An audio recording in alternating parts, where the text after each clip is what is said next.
Hello, everyone. Letting everybody into the room here, so it's good to see you. Somebody's out there in the sunflowers. That looks like a lot of fun. Right.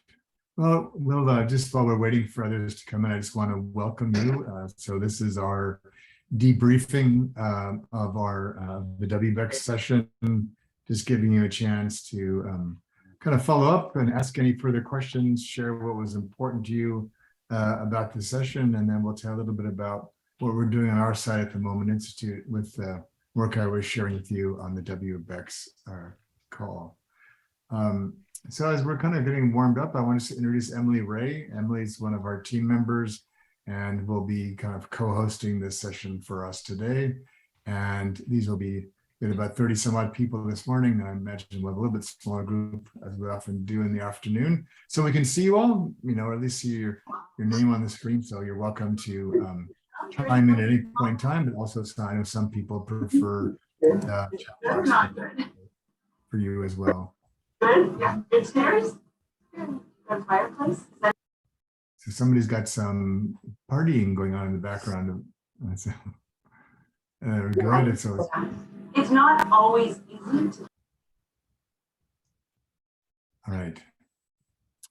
So what I would like to know is, I'm just really curious, what brought you here today? And again, you're welcome to put in the chat box or to speak up, but I'm just really curious. We've got 90 minutes together. How would you like to use our time? What's important to you in terms of what brought you here today?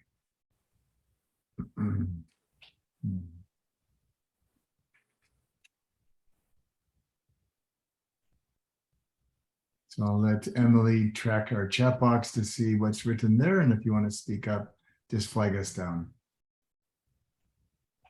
Yeah.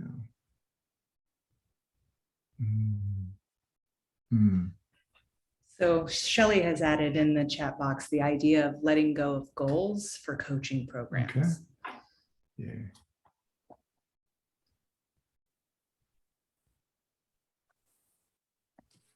I'm going to jump in. Great. Hi, I'm Felicia. I'm going to jump in. Something you said really stood out for me, and that was about not needing a niche.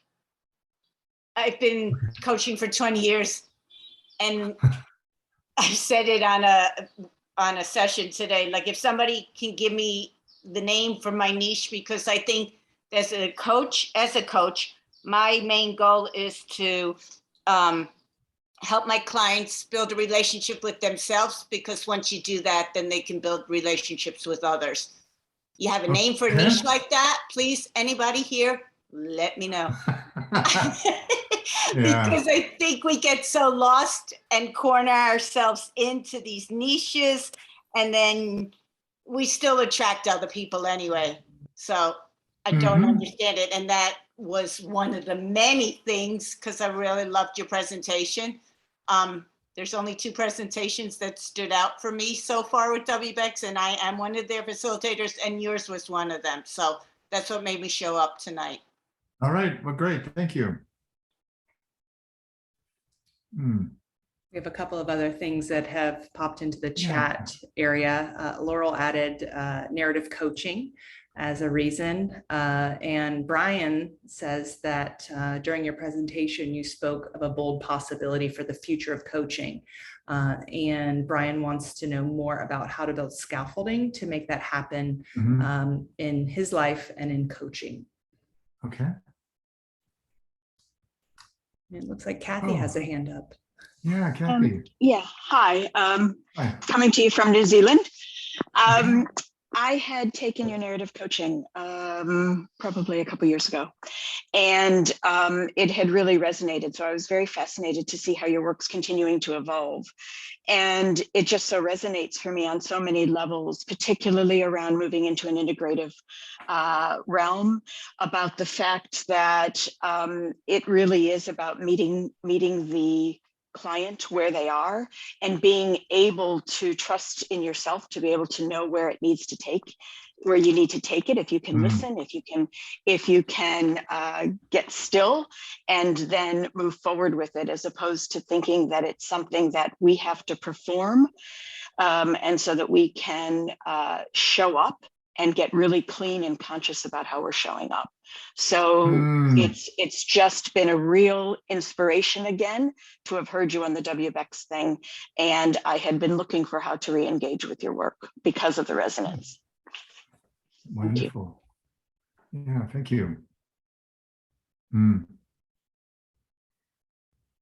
Mm. Michaela has added in the chat that the WBECS session was very valuable and just interested to hear more. And having walked away from that session with a lot of space for herself and clients. Great. And Ria, I see you've got your hand up. Hi, yes, thank you. For me, it was revolutionary hearing I didn't have to set goals or moving away from that. Somebody mentioned that earlier. So the idea of moving beyond goals, beyond agendas and goals, I found very useful, and especially for me personally, where I'm at in my stage.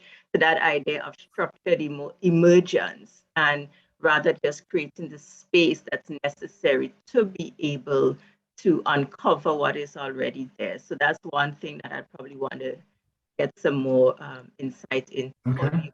That safety space and structure to be able to uncover what is already there and help you to become more present in the moment. Mhm. Okay. And Clifton would like to hear more about evolving as a coach from normative to integrative. Okay. And Indigo shared that she resonates with everything about narrative coaching and has have a lot of segments of insight, practice, some understanding, looking for some condensed capsulizing of the underlying concepts and where it might be evolving. Good luck. A condensed capsulization. That's good, Andy. There's a little April Fool's joke, is that? A basket of butterflies.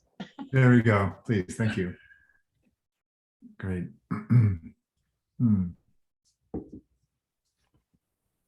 Anybody else want to chime in?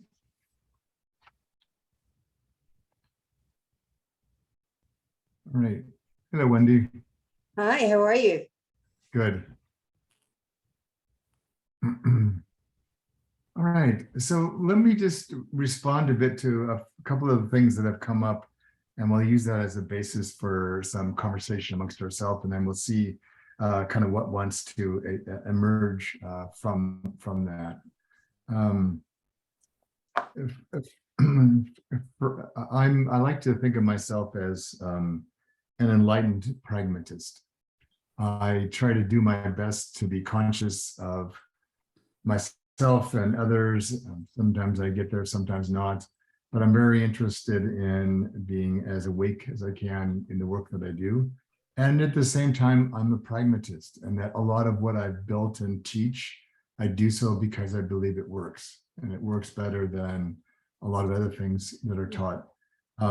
One without the other doesn't work very well. If you only, if you're quite into meditation, but you don't do anything, then I think you're not taking full advantage of what you gain through, say, meditation. If you're only pragmatic, but don't really do that with consciousness, you might be very efficient, but may not be doing the deepest work you could be doing. So I'm trying to bring them together. And so for me, I didn't have anything really against goals. They've never been a big part of my personal life, but the more and more I kept doing research about goals, the less I was attracted to them as a methodology. But I wanted to maybe share a little bit about where structured emergence came from. And because the reality is that we all tend to do best if we have some kind of structure for what we're trying to accomplish. So so one of the misconceptions about this work is that we just sit there and do nothing, and the client wanders around and just tells stories. We're actually quite vigorous in terms of scaffolding and structure with the clients based on what we're observing. They're ready for their processes, asking for what kind of seems to be what they need now. And in a parallel way, some people then think, well, we don't focus on objectives or outcomes. So I'm very committed to helping my clients achieve what they decide is important to them. I'm different, I suppose, in terms of how I observe people actually get there. So for me, the pragmatism is around, I find that, the joke I always tell is that in 25 years of coaching, I've never had a single client ask me for more goals and objectives. They're trying to get rid of them as fast as possible. They're trying to tolerate ones they don't like that they were handed. They were trying to deal with the flurry of things that are being asked of them. And so I find that, and then goals focus somebody on some distant point in the future, which is even more difficult in the pandemic. And they often lose sight of how they actually are doing right now in this moment in time. And so I've got a slide that I might show you, but my real keen interest now, this is for you, Indy, in terms of would you ask for a condensed capsulization of the underlying something or others? So I've just decided that for me, my greatest interest is in this moment in time and what our clients, my client or the group is actually ready for. And that's where I spend my energy. And if they're not ready for something, I don't spend a lot of energy there because it doesn't matter how brilliant I am if they're not going to do something. And so I'm not as interested in what might happen later. I'm interested in what's happening right now. And as some of you would have heard me say, I tell my clients, there's very few people in your life that are more informed and care more about you than I do right now in this coaching session. So if you're not going to do it with me, you're not going to do it later. People just don't, for the most part. And so we try to create really safe spaces for people to come and experiment and experience new things. And the last thing I'll say there about this, and then maybe we can see what you all think, but my observation is that what most adults lack, particularly in organizations, is a safe place to practice. There's no place in their life, at home or at work, where they get to, for most people, to be able to try new things, express different parts of themselves, move towards some of the gazillion things they've learned in trainings and actually implement them and try them out in safety. And so for me, my clients don't need more information. They don't need more of anything except for safety and scaffolding to put into practice or put into play that which they want most to learn and become.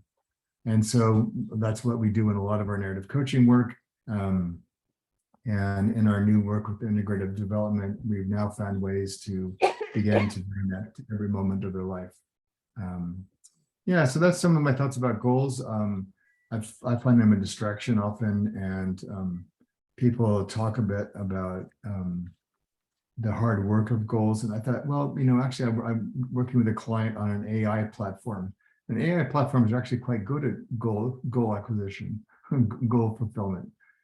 Assuming that things in your life that are linear, it's much more difficult to stand there in the moment, raw as a human being with another human being who's emerging in that moment, trying to make something happen. And so for me, I just find that a much more noble quest to be on. And that's where I do my best to spend my time with my clients. And we even get angelic harps in the background. Good timing. And so I'm going to stop there, and I want to talk more about a couple of other things that people raised, but I want to see if that's bringing up anything for you, or in terms of your own experiences, your own questions, reflections that you'd like to share.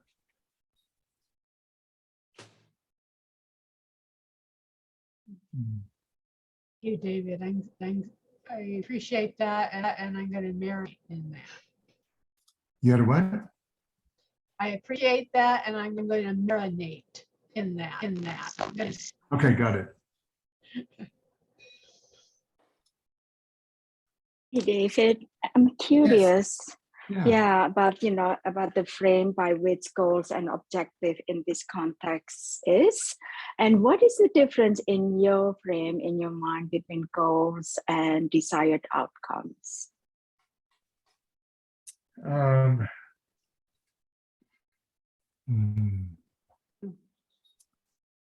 So,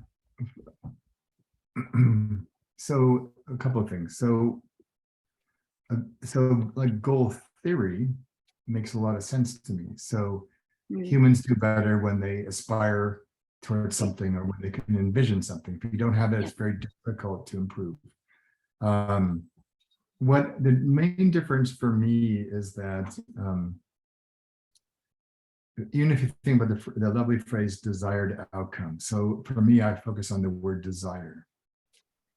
And so it has an immediate sort of emotive connection. And so I could ask myself, let's imagine that someone sets a goal, I'd like to lose this much weight. And for some people who work this way in life, where they can create charts and checklists and do all kinds of other things and diets and all that, for them goals might be useful. The research would suggest that most diets fail. The vast majority of them fail for that very reason.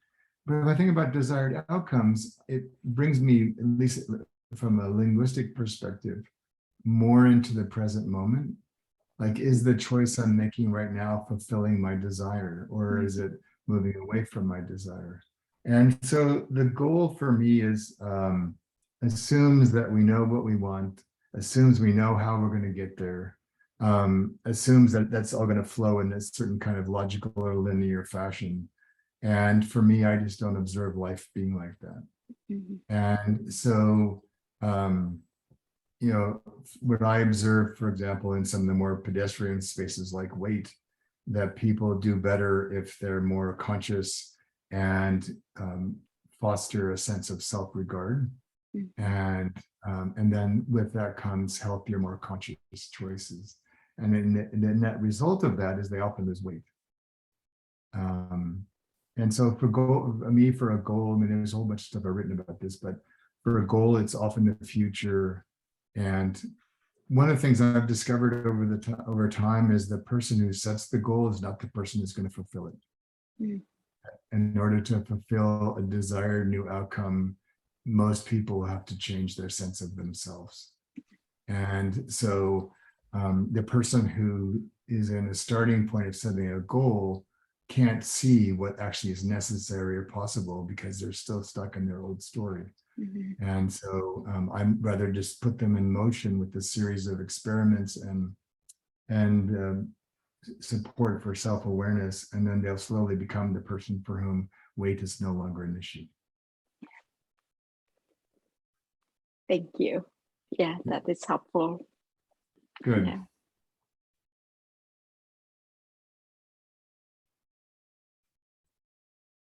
But other thing, what else comes up for you when you think about this idea? What do you think this idea is of structured emergence? What else does that bring up for you?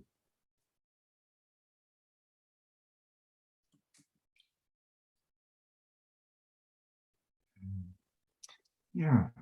I frankly don't know what you mean by structured emergence. Excellent. Great question. So the new body work, Laurel, integrative development comes surprisingly out of a lot of study of progressive child psychologists and child educators.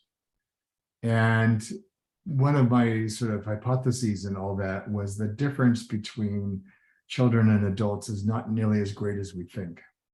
In terms of, and actually children are far better learners than most adults are because they sort of have to. But I thought, well, what is it? And so they're closer to the evolutionary capacity we have to learn, because that's just where they're less encumbered by things that often hold adults back. And so as part of that, one of the authors I use is Lev Vygotsky, who talks about zones of proximal development. And his whole basic sense was that as a parent or a teacher, you're looking at what can this child almost do, that with a little bit of help, they could do that. So a real simple way to think about that is if you think about when infants are learning how to walk, all the different stages that go through it. And there's a stage where they can stand up, but not by themselves.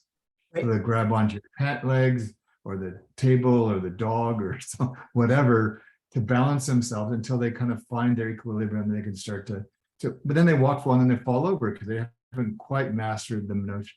And then they can walk, and then they can walk without holding your hand and then walk by themselves. And then they can kind of scramble, but then they fall down, and then eventually they can run. And then pretty soon they're trying to catch them.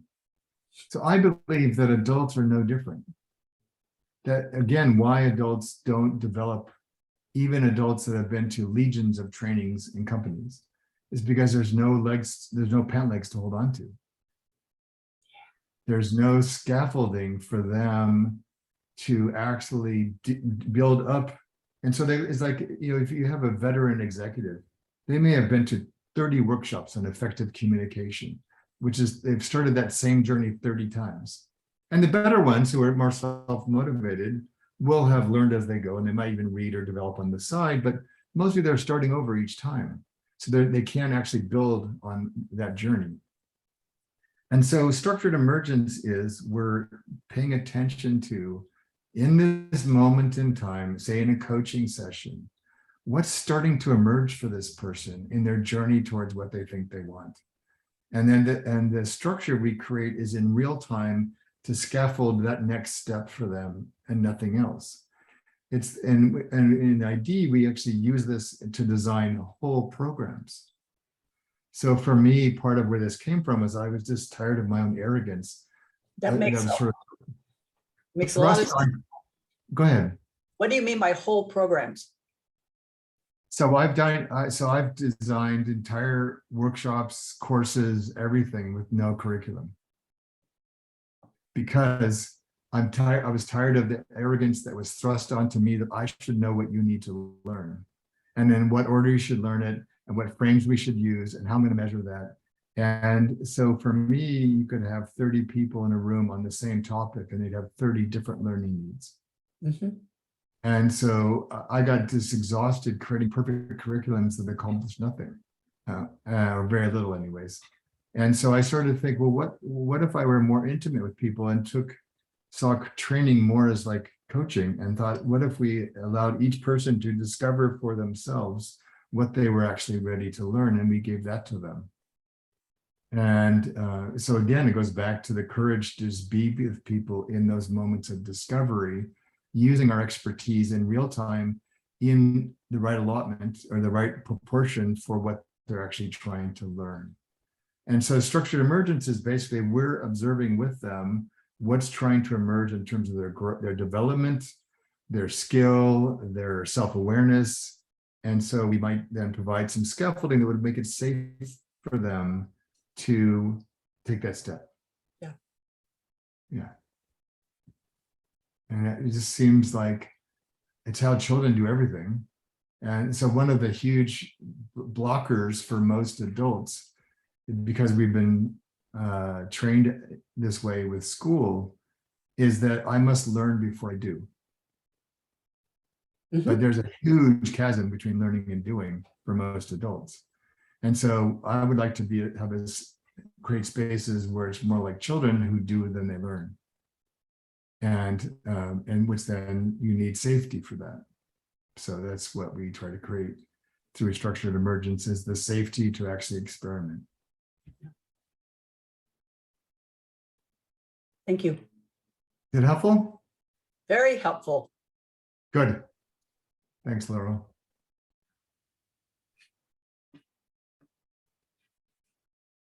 What else comes up for you?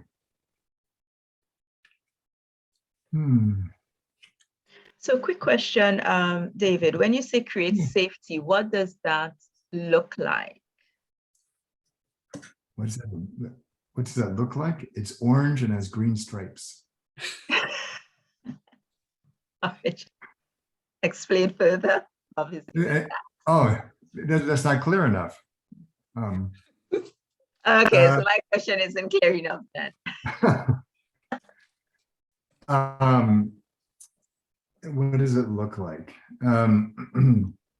So part of it is, there's several things. So part of it is helping the person create safety for themselves, in themselves. So part of it's a discovery about what barriers have they internalized for themselves. So their own fears or anxieties or shame or past experience that could be helpful or whatever, so that they have some internal scaffolding for themselves. Part of that's helping them discover about their learning style. Do they learn better on their own or with others? And so trying to create conditions. Some of it, in some of the programs, we end up with people with similar learning needs or starting points, and we put them together so they can help each other. So finding, it's hard to learn, for many of us, it's hard to learn on our own because we don't have anything to reference or look to. So, and some people prefer to be left alone to learn by themselves. So we let them do that. And then then for groups, like using this with workshops or teams, then you have to get the larger issue of psychological safety for helping people be with difference, let other people just be, and recognize that everybody's on their own. But what I've found, and when this has worked really well for me in the past, and people let go of their assumptions that, let's say, for example, what a training should look like. If you were to walk by the room and just and not look in, but just listen, you would swear you're walking by a kindergarten. People are having fun, they're laughing, some of them are crying, they're helping each other. When this has worked really well, I don't have to give them any instructions about how to do any of this. I just create the conditions and they fall into a space. And if somebody gets out of hand or is, just like in kindergarten, didn't get their nap and is a bit grumpy, we help them, we support them. If people, are trying to bridge a conflict or a difference, we can support that as well. But we're just trying to create sort of inner safety, outer safety, and then helping them to gauge what level of experimentation would be helpful to them. And so a lot of what we're doing, and this is where like appropriate humor, improv comedy, techniques, a variety of that kind, this becomes very helpful to help people, what we call serious play, where people start to allow themselves to be free to learn again.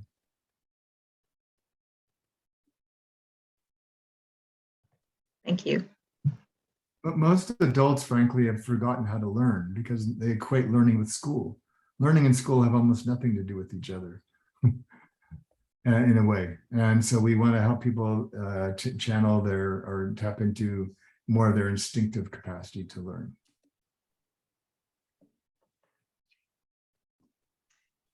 I have a question.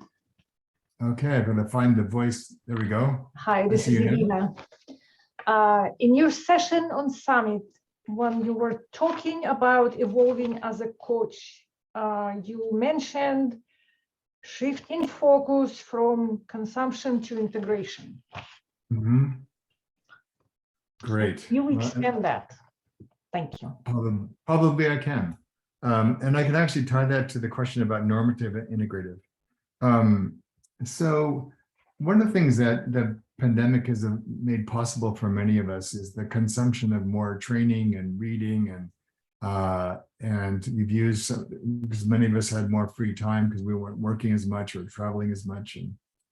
And what I've observed is that, again, many adults, particularly in our kinds of fields, equate consumption with learning. And so what I realized that if you think about the parallel with food, right? If you think about food is not just eating. If all you did was eat, you wouldn't survive. You need all the rest of the process to survive. You need digestion, right? You need separation of nutrients from waste. You need elimination. You need a whole ecosystem to make the value of food useful to your body. my experience again is that we don't have enough opportunities for the full cycle in terms of our own learning. A lot of us are great at reading and studying and talking, but that's only like a tiny fraction of learning. In many ways, it's not even the most important part of learning. And so what we're doing more at the Institute and what I'm focusing more on is how do we help people digest, like what we think of as compost all the things that they've been inhaling and recycling it back into compost that will nourish what they actually want to go do. How do we help them curate the best of what they've consumed and get rid of all the rest? And then, so then they can channel that into something that's meaningful for them. And so one of the norms in coaching is thou shalt keep up with all fads. And I just think that's rubbish, just utter rubbish. Most of the fads aren't that good in the first place, let alone why would I want to incessantly keep up with them? And so integrative is each of you have taken your own path to become a coach. You're never going to be me. I'm never going to be you. You're going to be on the path that you were on with all of its ups and downs and all of its things that you've done, not done, your successes, your failures, your everything. And so what I'm after with our students is not to become like me or to become perfect as a narrative coach, is I want them to be a full human being and to find a way to make the practice theirs.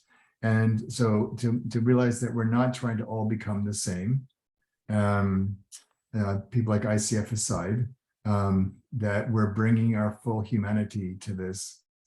And that includes the capacity to really be mindful about what we're absorbing and what we're not, what we're spending time on. When I was a kid, I every year won the prize at my elementary school for most books read. At one point in my life, I probably owned 4,000 plus books, all of which I'd read at least once, many of them twice. And now I might read a dozen books in a year, maybe, because I've chosen to begin to think about learning in a different way now. And yeah, so that's what I mean. So it's letting go of consumption. Most of our clients are overwhelmed. They don't need to consume anymore. It's more about integrating what they already have and putting more of it into practice. Thank you. You're welcome. All right.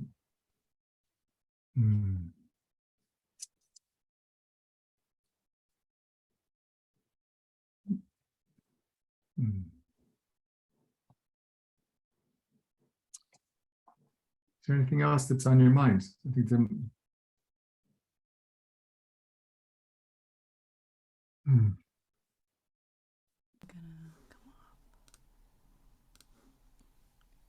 Hi. Hello, Shelley. Hello. I'm curious about whether you get client resistance to the idea of serious play. Like you mentioned, improv techniques, which I'm familiar with. And I mean, in some of my own clients, I've been like, what do we do? Like, how do you approach or set the conditions so that people will be receptive to the type of play that you're talking about?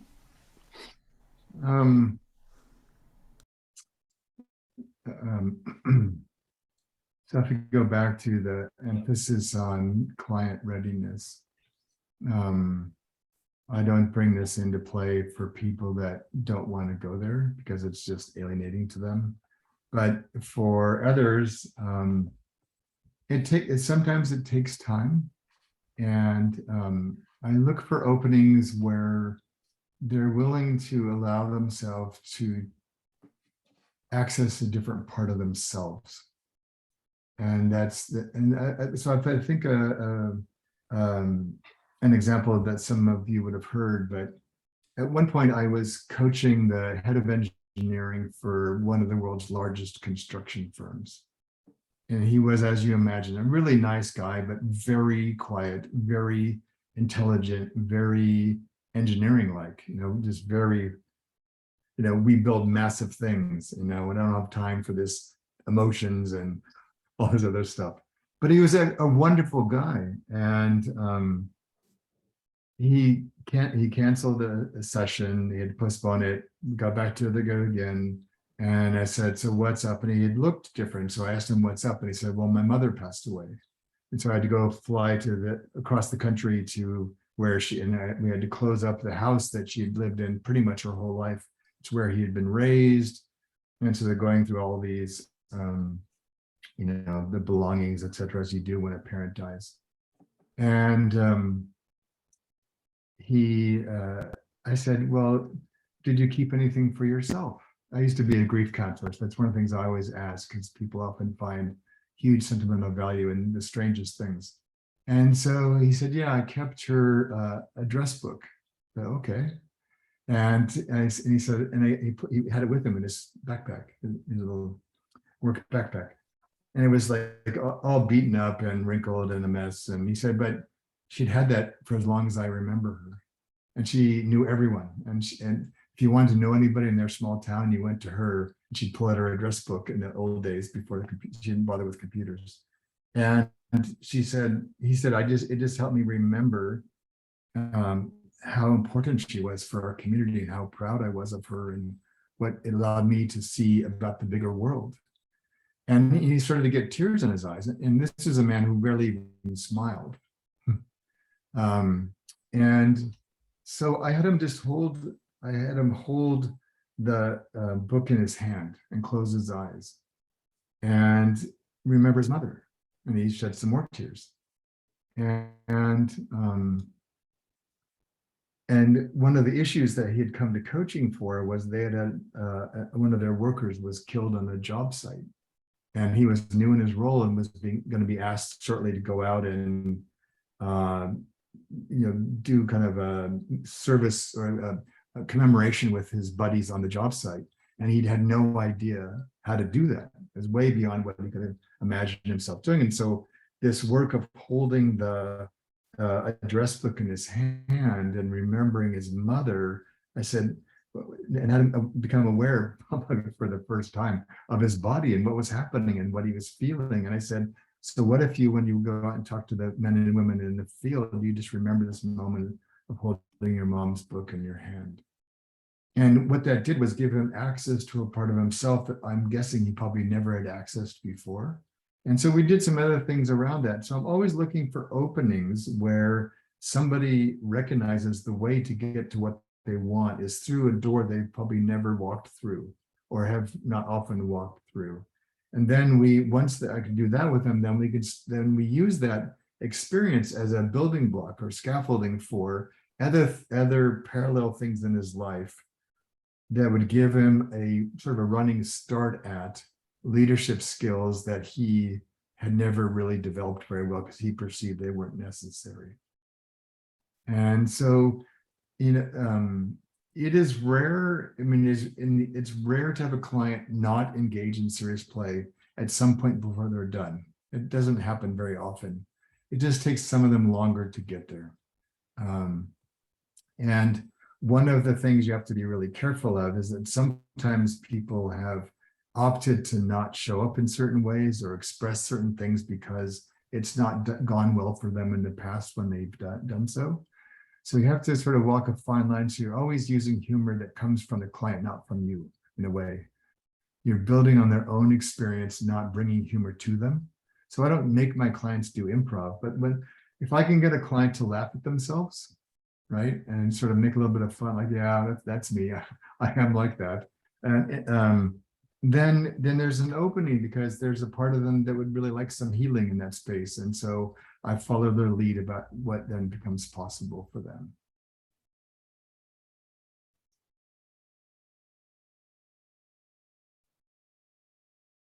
How does that sound to you? Yeah, that makes sense. What's coming to mind is like this idea of softening the silos Mm-hmm. of their lives so that they Mhm. can relate in a more personal and emotional way across different areas. Yeah. Where they might have been compartmentalizing really heavily in the past. Yeah. So I'm just looking for the side where they've left open. Yeah. And right, and sort of, and part of them secretly hoping we'll notice that.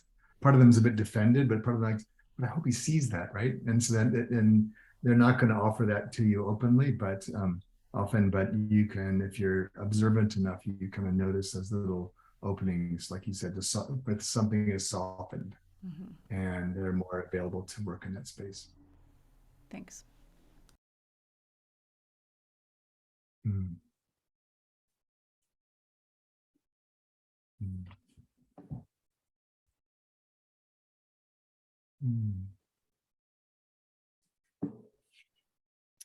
Right. So here's what I would like to do, because we're going to do something a little bit different. We're going to mix this up ourselves. So Emily, what I'd like you to do, if you would help support us by just, we're going to do just a brief round in some breakout rooms. So you can, maybe some of you might enjoy that in terms of a more intimate conversation. If you could create rooms of 3 people, that would be fantastic. Okay. And when you're ready, let me know and I'll give them the assignment.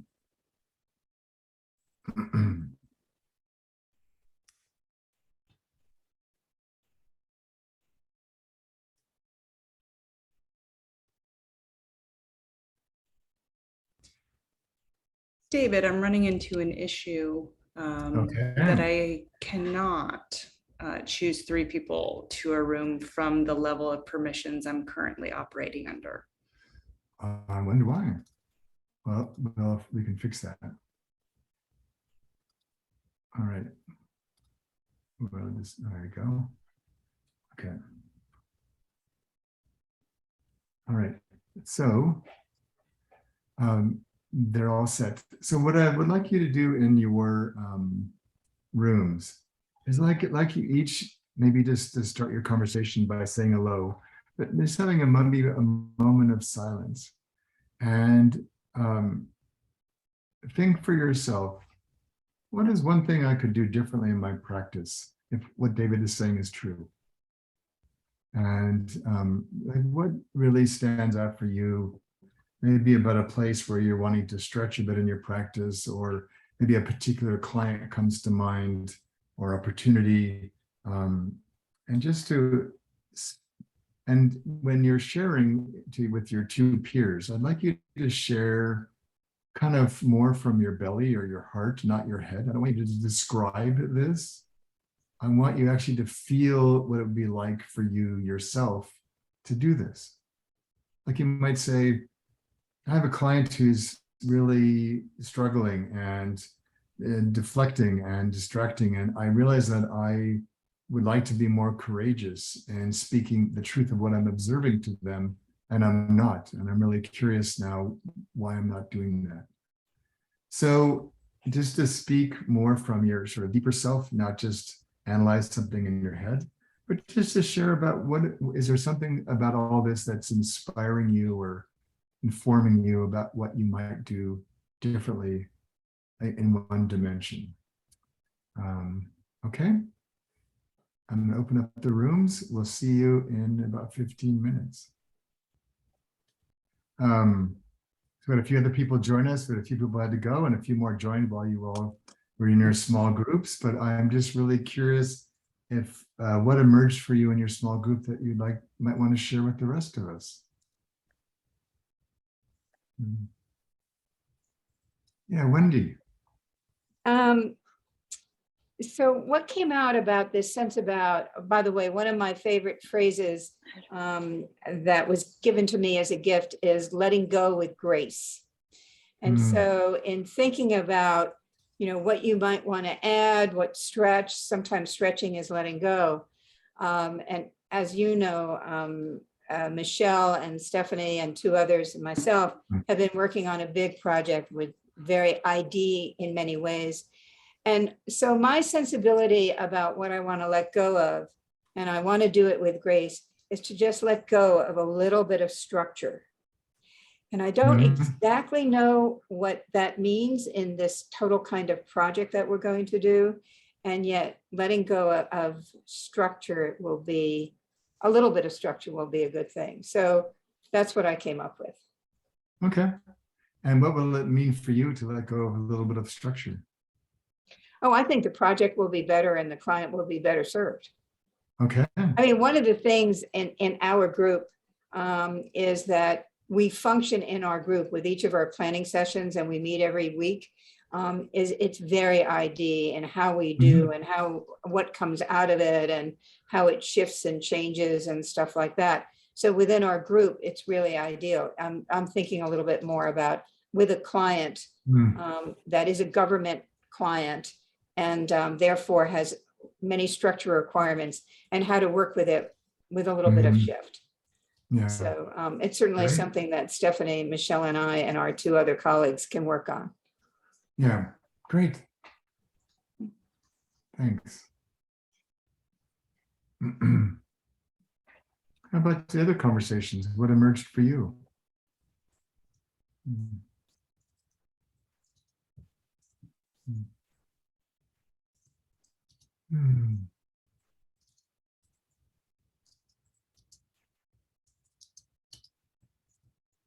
Something I learned from Wendy sharing is a good example of not leading the client to a set of questions, but rather kind of turning it back to them. Did you learn from what's David? I've heard what's different for you now. Okay. And letting their response be the guide rather than what you think is. All right. Wonderful. I appreciate that. Thank you.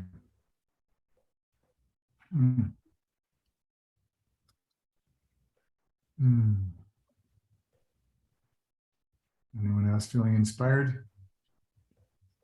I was just appreciative of our conversation in our breakout room and outside of the context of formal coaching in leadership positions and training, this idea of just being more present and listening more deeply for what's happening right now. And Mary, I think too that is sort of tying that back to the earlier question about resistance in clients. It sometimes takes a long time for them to adjust to us being with them that way, because it's a bit unsettling at first because their life's, you know, like this. And so getting them to kind of this like, and then, and oftentimes I find that when they do finally settle in with us, that way there's like this, a little bit of a smile or a little sigh comes like, oh, and maybe that may be the only time in their entire day when they get to do that. And so we're kind of sort of modeling for them another way they might be in their daily lives. Yeah, but sometimes it takes a while for them to get there.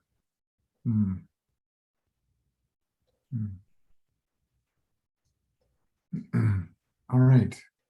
So I'd like to share a little bit about what we're doing, trying to add our piece to this search for kind of where's coaching going, where's our work taking us into the future. And I wanted to sort of share about what we've been on this journey for almost 3 years now, experimenting, trying new things, learning, adapting, and we've finally sort of have put all the pieces together into something that feels really exciting. And Emily's been working with me on that. So let me just share my screen briefly, and then we'll see if you have any questions about this and how it might be helpful for you. I'm gonna go back to this one.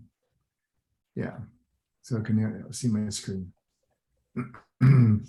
So I'll let you just read this for a minute.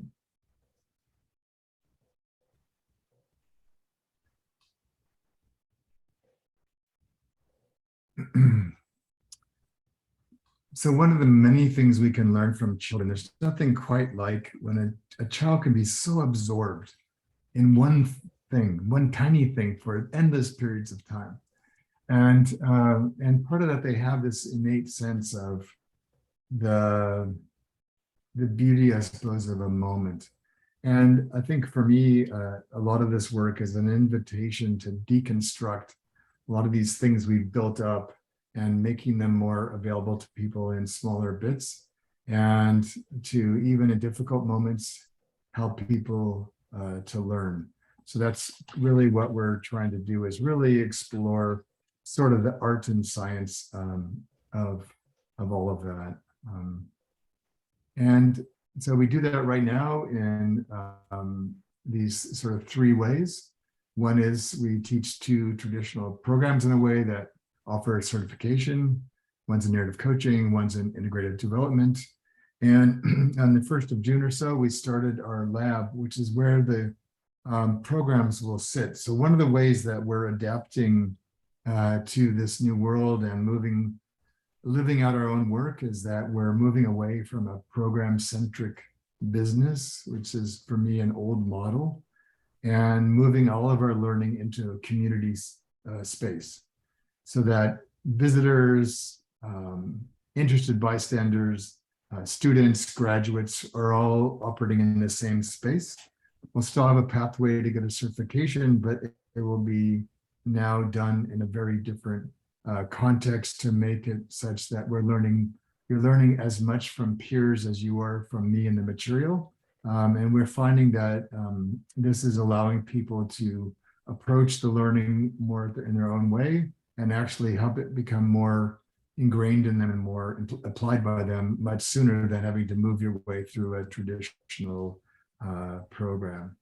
So part of the question for me, as I sort of share a bit about what we're doing, is to help you think for yourself, like, out of all this that we've been talking about and the conversations you had in your small groups, what is it you need most right now in terms of what you're wrestling with about the future, about some of the challenges of our present? We were talking with one of the people who joined us, Heather, while you all were in the breakout rooms, about equity, diversity and inclusion. What does that look like? And how do we address these longstanding challenges we face? And so for me, just to think for yourself, something we often don't do maybe enough of, which is to really sit with, what do I need most right now? And how do we make that more available? So we did some sort of listening to our own community and a lot of people that have come to visit us about kind of three things that we heard them to talk about. And you'll notice that the word information is nowhere not on this page. No one said, we need more stuff. What they asked for was, they feel lonely. They feel adrift. That a lot of the professions are not adequately keeping up with what we need. They want to find out who's working on things and interested in things like I am. Where's my sort of tribe, if you will? And so this need to connect, this need to integrate, and to start practicing our skills, honing our capacity so that we can be more masterful in our practice. And a lot of it has to do with spaces to kind of make sense of all the threads we've been gathering and to begin to integrate them and really look at how would I put this into practice for myself. And then lastly, we live increasingly in a maker world. And so people are asking, can we have a space to come incubate, share ideas, partner with people working on things that we find important? We have a lot of people in organizations in our programs, like they want to talk about the challenges of bringing this work into organizations. We have a lot of people that work in higher education. What are the implications of ID for higher education or for elementary education, for that matter? And so an opportunity for people to come collaborate and bring something to life. So the programs are going to be sitting in this context. So they're designed and will be increasingly designed and moved to a new platform in January that are built around community and are built around connection, that are not just about acquiring information, but about more immediate opportunities to practice, to integrate. And then lastly, the capacity to incubate will be there from the very beginning, because the people that are studying will be connected to the people who have already graduated who are doing things. And so you might have somebody in a program that has a lot of expertise or experience in something a graduate's trying to build. And so we don't want to have to wait for the graduate to join, but they actually can join forces while the person is still in the program. And so what we've done is a way to just remind ourselves, so this was a slide from the session itself, just as a reminder. And one of the beauties of this is that just like all of us, we're not fully, we don't fully know enough about how this is all going to work. We don't feel totally ready all the time. We're certainly not waiting for anybody's permission. And we recognize that our job is to get started, not to worry about being perfect. And so with that, we've kind of put together this, what I think is a really cool opportunity in the lab. And it's really just echoing the #1 principle from narrative coaching, which is everything that we need right in front of us. And so rather than having things tucked away in lots of places, we're going to bring everything into the lab, just as if we were in a Montessori playroom or schoolroom. And so what we've done is we've created a sort of a simple membership model. And we've given anybody on this call, we have 14 days of trying it out for free. These are some of the things that are included in what we're offering. And there's some more on the next slide. But it's really a way to bring the learning down into community and away from the programs. We have a wonderful group of faculty who will be supporting this process. I will stay involved, but in different roles than I would have in the past. But it gives an opportunity for people to join in and become a part of it from the get-go, whether they're an informed visitor or somebody that is in or wants to be in a program. Or we only start our program traditionally in January. So if you want to give a sort of sense of our community and what we teach and do, this is a great way to get started and meet people who are already actively in the program and who are graduated from the program. These are just some more benefits. I'm wondering, Emily, if there's anything you'd like to share about this as you look at these slides. What feels important to you about the lab that you'd like them to know? Thanks, David.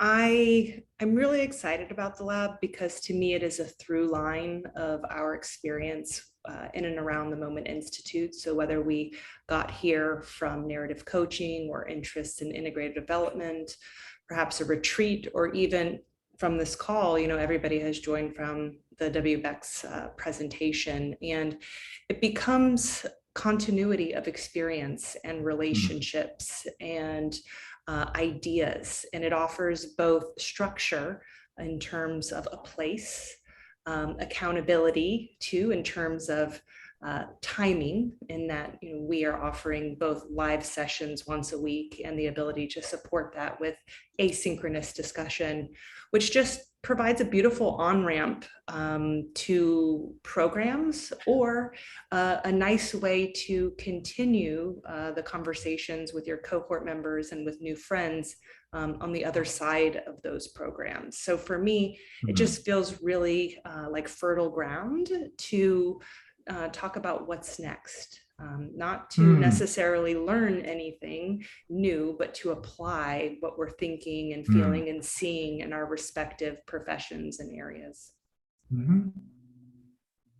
Great. And one of the things that is really wonderful about the platform is it allows people to move in and out of spaces to meet their own needs and to form groups, join groups, to work on things. And one of the things we're going to offer early on is we're going to reach out to people like Wendy and invite them to come and share about their journey using this work with clients. And so one of the things that's sometimes hard when you're learning something new is like, what am I going to do with this when I'm done? And does this stuff actually really work? So we're going to help you by bringing in a number of graduates who are doing really interesting things in the world, and talk about some of their successes and challenges with using this work as a way to sort of contextualize what you're learning or might be learning through the lab. And so we're really excited for that as well.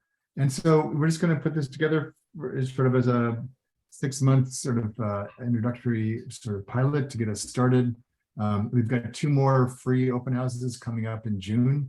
You can just go to the website there on the link on the page and sign up and come for free and hang out for 90 minutes and get a tour of the sites and what's available. And then if you want, just join up to our free trial and give it a whirl. And and see if it's a good fit for you. So I'm going to take the slides down for a minute and just see if you have any questions about what we're doing, or anything you'd like to share about what you're needing or looking for that might be helpful to us. But what comes up for you when you think about taking some of this work further into your practice?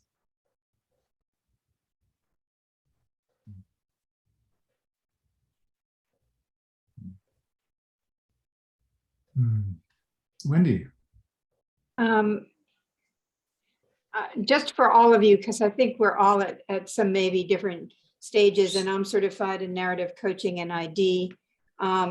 And the group that I'm connected with, Stephanie and Michelle, are part of this amazing team, and would never have come about in our approach without having had all of this experience and exposure. So I really encourage those of you who are perhaps earlier in this process, just to be aware that phenomenal relationships and concepts can be built out of this, because our group came together because as part of ID, I had to post something, and Michelle and Stephanie and a couple of other people responded, and that was the beginning. And without all of that, this big project that we have been working on in New York would not have come about. So from a sense of optimism, I just wanted to share that. And David, if I am speaking, it would never be without Michelle and Stephanie. Great. You know, it's hard to tell which one of us is who at this point. Yeah.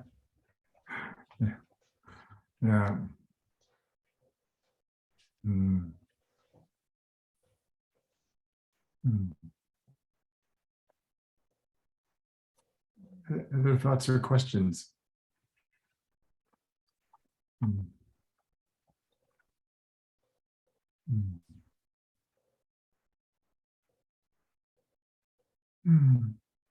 I'm excited there is community forming.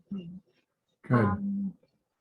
It can feel so, especially operating in a traditional environment a lot of the time, it can be very isolated, that you don't have others in your world that are looking from different lenses and potentials. And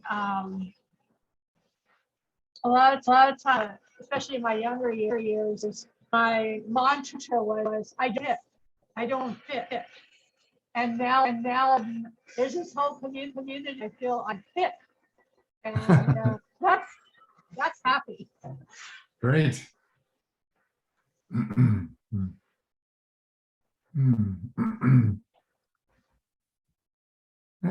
Perhaps from some of the people who joined us while you all were in your breakout rooms, is there anything that you would like to ask or share in terms of why you came today and what interests you about all this?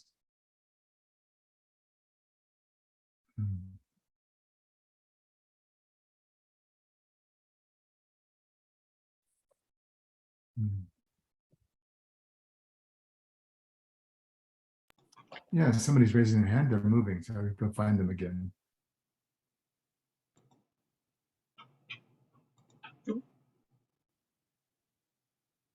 Brian. Looks like Heather. Oh, I'm sorry. Heather's got a hand raised. Okay, somebody there. I saw a hand, but then somebody left the room. It's So Brian too. all the windows moved. I'd go find you again. Heather, go ahead, and then we'll come back to Brian. Thank you, and Brian, I'll pass it over. You know, I feel like a drop-in, really. I was just saying I dropped into your WebEx talk, so I'm not sure of this whole community, but as a practitioner, I'm just appreciating something you said about piloting and testing a new way of bringing people together to learn, and that there's so much information that sometimes a missing component is, out of those words, connection, integration, and incubation. So yeah, I'm just, intrigued, and I like what I see being piloted. Okay. So the listening, and I look forward to seeing how I might show up again. Great. Well, come visit us on a Monday, and we can we'll show you, give you a little tour. Yeah. Brian. Great, Brian. Hi. So I'm curious about what the structure of the 90 minutes looks like. And will there be opportunities for using like the Zoom feature for choosing a breakout room and maybe having people host topics, so that we can do a little self-organizing within the lab. I'll give Emily the pleasure. I'm giddy with this question because you basically saved us from having to express that as one of the key benefits. We see it as having a full ability to choose your own adventure, so to speak, and that what happens in the lab will really be generated by who shows up and what they're needing in that moment. And so, we might bring in someone to share or do a show and tell or kind of kick us off on a topic, but certainly we would have the ability to then break out into any number of breakout rooms to dive deeper into the areas that each of us was needing most at that time. And we will have a few anchors, so we're going to move where our pivotal moments and our park benches monthly sessions into the lab space, so that people that like the continuity of that experience, particularly for park benches, will pilot having that be a regular feature of the lab, that people can just come. There'll be a welcoming, there'll be sort of an orientation. Sometimes there'll be a little talk by somebody. And then people will be able to move, and they can move into one that's sort of ongoing, or you can use one that's more emergent. So you might have a small group of you that says, hey, we want to bid on another project using narrative coaching. I'd like to be able to run this by other coaches and see what you think and get some feedback and help your peers out to go find some success with the work. Or you might say, I want to explore this topic more, this idea more. And so we'll support it to kind of have a organic coherence to it. So it's not just like a lot of atoms running around scattered. So we'll help shape it so everybody gets what they need and has a meaningful experience, but it'll be a living, breathing example of structured emergence.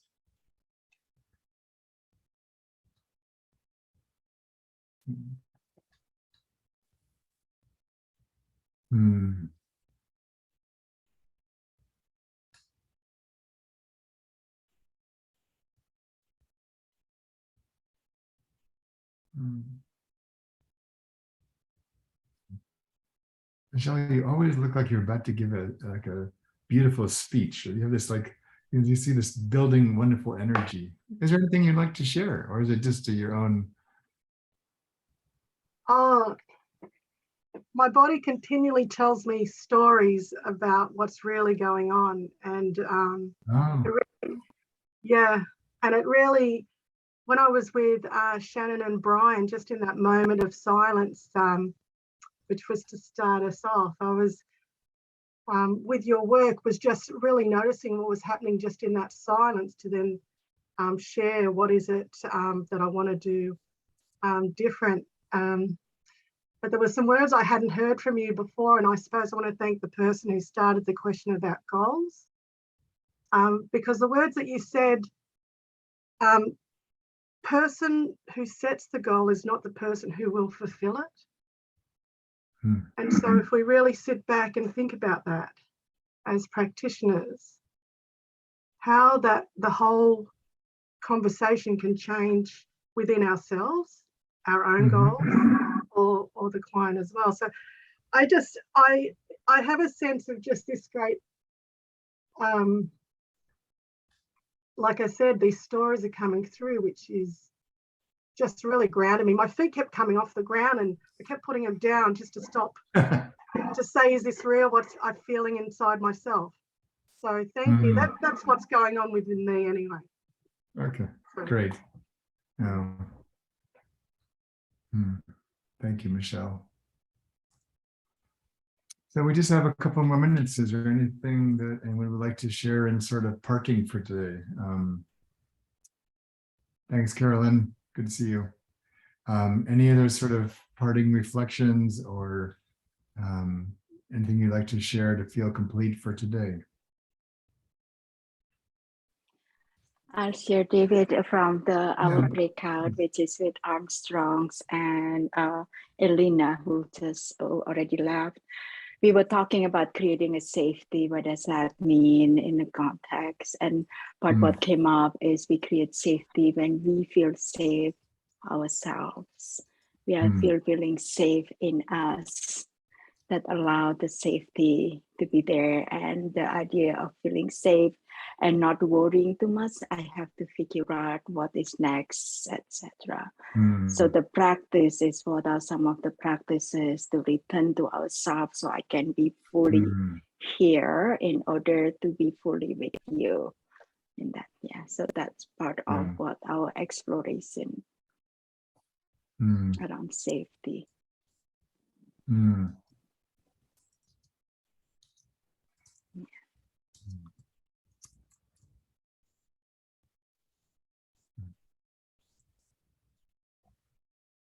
All right. Well, one of the things I often take from this is, I'm grateful for all the work that I've created, but its real gift is not the work, it's the people it attracts. And so it's just always delightful to spend time with people on this journey. And it just feels like, for me, we're moving into a very difficult world, or we actually are in a difficult world.